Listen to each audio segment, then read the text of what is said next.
Good evening, everybody. Welcome to your Rangers Review Team News reaction video ahead of tonight's Champions League qualifier against Viktoria Plzen at the Doosan Arena. Joshua is there for us. Before we get to the team, Joshua, how's it going over there? Going fine, mate. Yeah, going fine. Pretty warm. It is maybe about 25, 26 degrees now, so it's not the kind of temperatures that Rangers had to put up with in Athens a few weeks ago. But yeah, fine day and looking forward to this one tonight now. Yeah, not quite 29 degrees as it is over here in Warrington. It is sweltering and expected to be record temperatures tomorrow. So, oh goody. Not looking forward to that, but there you go. Right, let's crack to it then. This is the Rangers side that will line up tonight over at the Doosan Arena.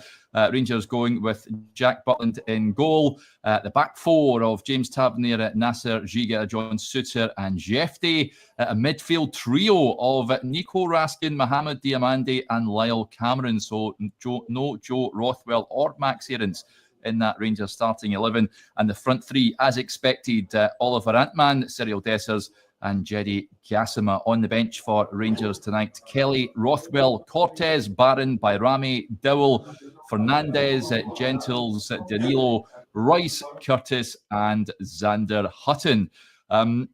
Myself and Chris predicted the same team, and we're surprised to see I never had Lyle Cameron in the team. We both had Joe Rothwell in there, but apart from that, it was pretty much bang on. Are you surprised to see Rothwell drop to the bench, Joshua?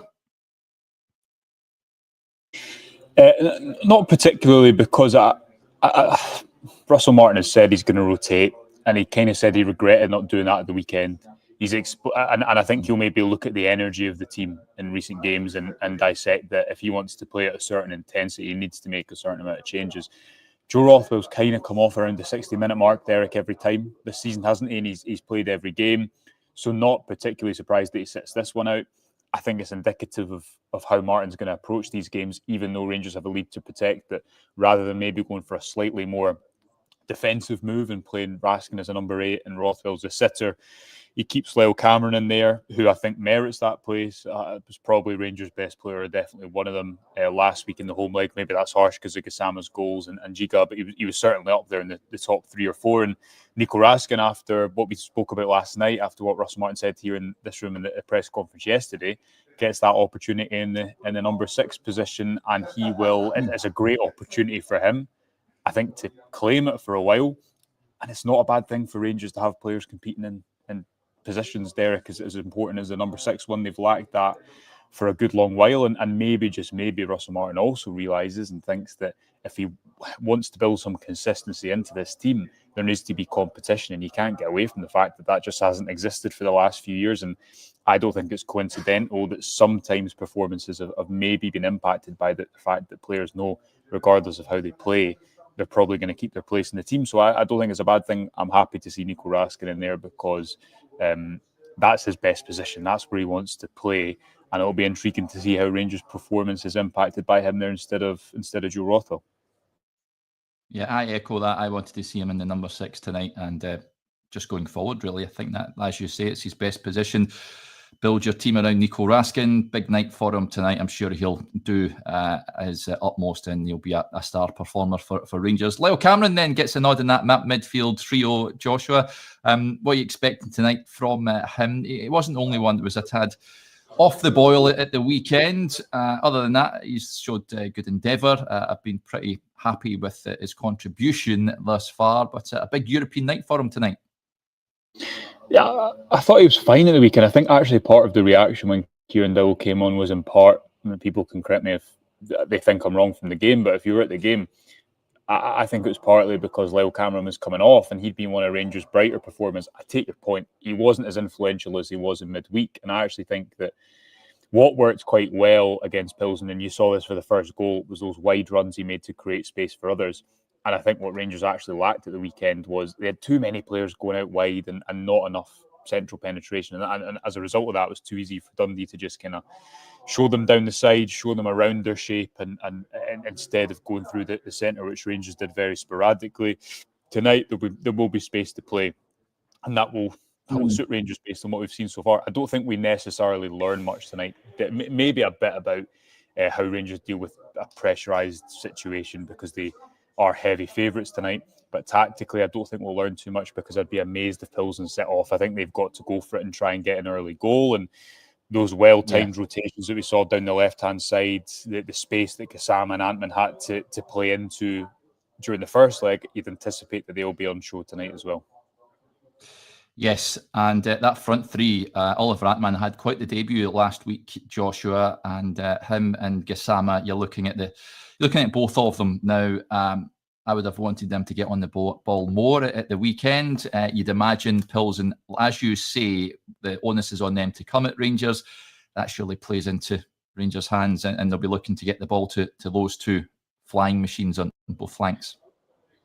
Flying machines, yeah. There's the old Guardiola quote about, I think it was when he was at Bayern, and his whole tactical approach was, how do we get the ball to the unstoppable guys, or something like that, talking about his wingers. And I'm not putting Atman and Gasama in that category because they've only done it in one game.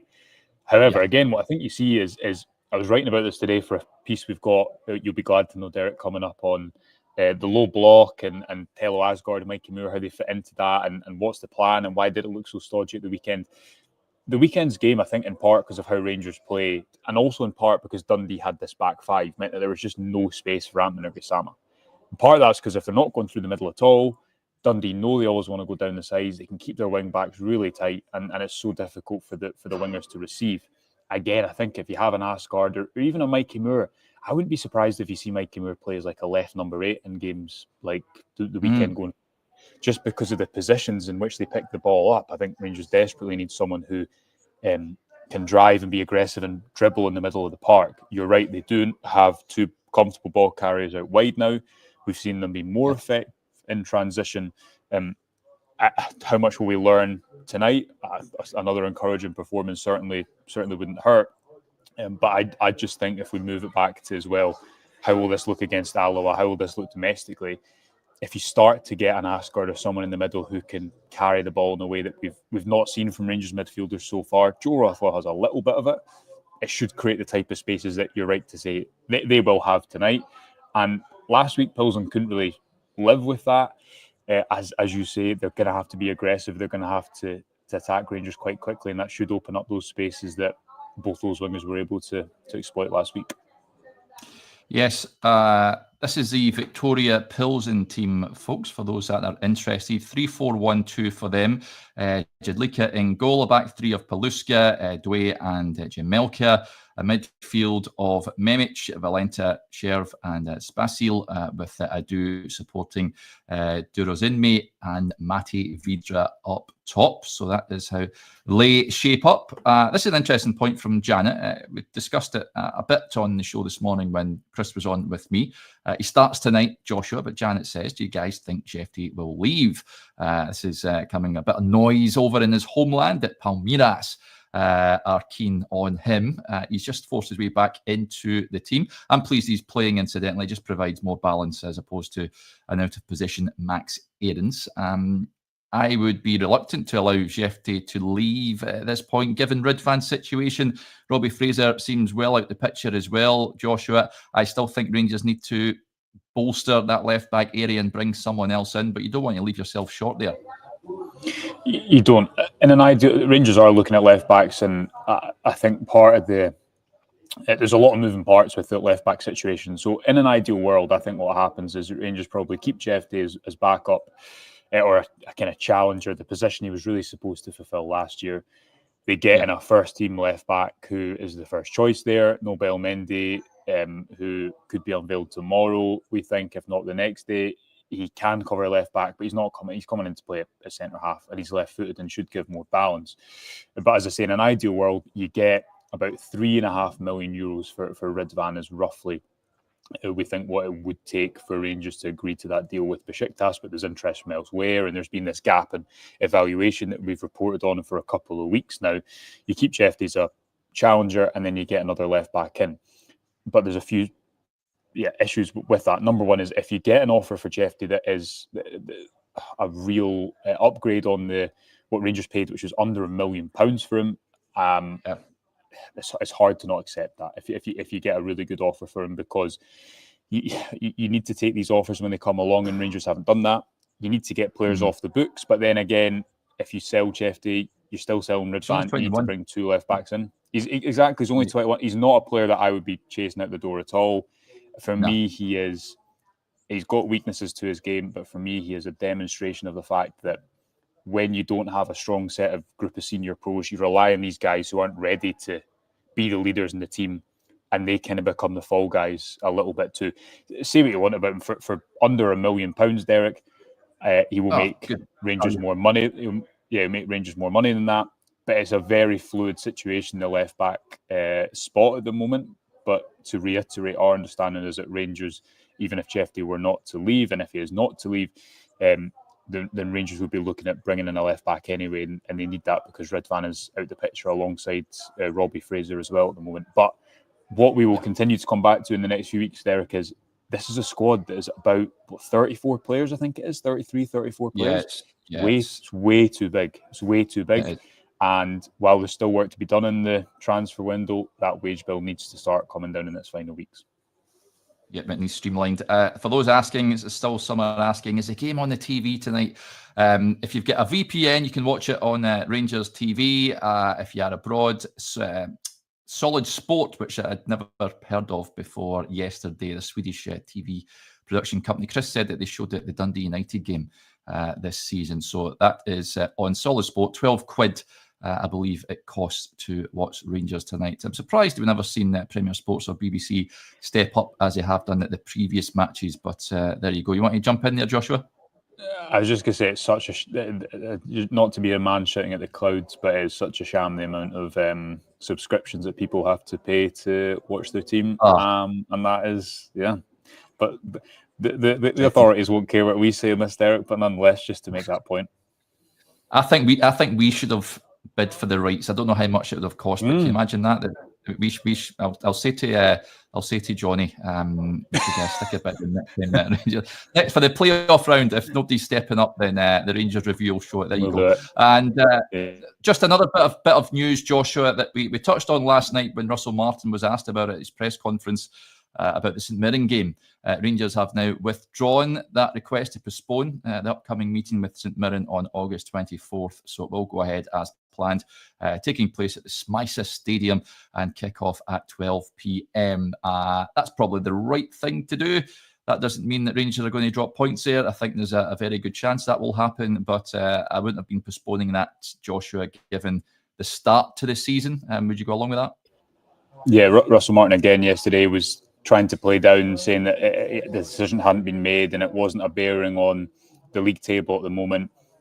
Optics-wise, it does not make sense, I think, for Rangers to have that free weekend because for a number of reasons. And you can say, does it look good that they've done something of a U-turn? They've requested it. I guess they were just trying to give themselves the potential to withdraw it as well. On the other hand, and if you're making the decision now in the cold light of day, especially before that Old Firm game, do you want to be going into that 7 points behind, having sat at home and watched Celtic beat? I think they're at Livingston, home against Livingston, I think, that Saturday. But it's a difficult game that Rangers will need to play at some point. Their squad's big enough, just play it. And in other circumstances, if they'd won the first 2 games of this season, even then I'd think try and play that game early on. You don't want to surrender. You don't want to surrender. As much as people say it doesn't matter, and the league table doesn't matter, in terms of how the fans feel going to games, in terms of the optics, it just does. So I think play it and go from there, as is happening. Guardian Zero's asked for a score prediction from ChatGPT. He says it's going to end 1-1. So there you go. So I'd be happy with that. But I can see Rangers making it through tonight. I would be shocked if Pilsen were managed to claw back a 3-goal deficit. But hopefully I've not spoken too soon. How do you see it going, Joshua, tonight? Yeah, obviously this huge advantage means that Rangers are huge favourites to go through. Maybe go something similar along those lines. If you watched that game last week, you'd anticipate that Rangers have a lot of space to play into. Anything other than them going through is totally unthinkable, given the position they're in. And you'd imagine that Pilsen will have to kind of go aggressive early and try and that will create a little bit of space. So I will say I'll say 1-1 on the night, 4-1 overall, away from home. I think Rangers would take that. Yeah, I would take that as well. Right, folks, that'll do us there. We'll bid Joshua farewell. He will, I think, hot footing over to the press conference afterwards. Joshua will be on. I think I'll be on with Chris on the full-time whistle. So hopefully Rangers can do the business tonight, folks, and we'll speak to you after the game. So yeah, plenty of coverage to come from the Doosan Arena this evening. Right, enjoy the game, and we'll chat again soon. Bye for now.